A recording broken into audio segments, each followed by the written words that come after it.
Hindi naman sa pag-ano, no? It's very strange yung silence at inaction ng kapulisan dito sa kaso ni Mr. Fajardo. I think General Albayalde has to explain why this is happening. Yun lang naman po. Salamat. Sa COMELEC has to explain why nakakalusot yung mga ganito. Can you imagine, election period ngayon, may mga COMELEC checkpoints. Ang mga pulis bago makapagdala ng kahit sidearm, dapat in type A uniform. May more or less 30 persons na hindi naka-regulation uniform, na may long arms, nakapasok sa Nuvali hindi naman ito bundok. It is an urban center, Nuvali in Santa Rosa, inside a business hotel where other people were present.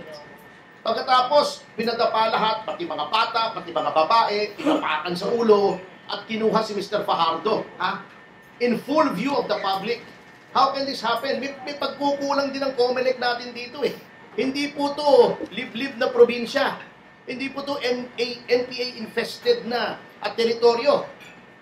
In the middle of Santa Rosa, Laguna, a highly urbanized locality, nangyari po ito. Hindi ko po malaman kung paano nangyari ito without the blessings of powerful people, maybe in the police or the military. Kaya po sa NBI kami pumunta. Attorney, nakipag-ugnayan na ba si General Carranza?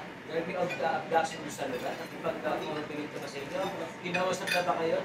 Tumawag si Carranza sa inyo. Wala pa nag-imbestiga? Walang tumatawag sa pamilya ng pulis, wala sa akin. Kay Colonel Carranza, may mensahe pa kayo. Useless yata mag-message kasi kung nais tumulong ngayon, sana nakipag-ugnayan sa pamilya. Wala eh. Diba, the first step is to reach out to the family. Baka may maibigay na informasyon. Sila na lang nag-imbestiga eh. So, it's quite sad.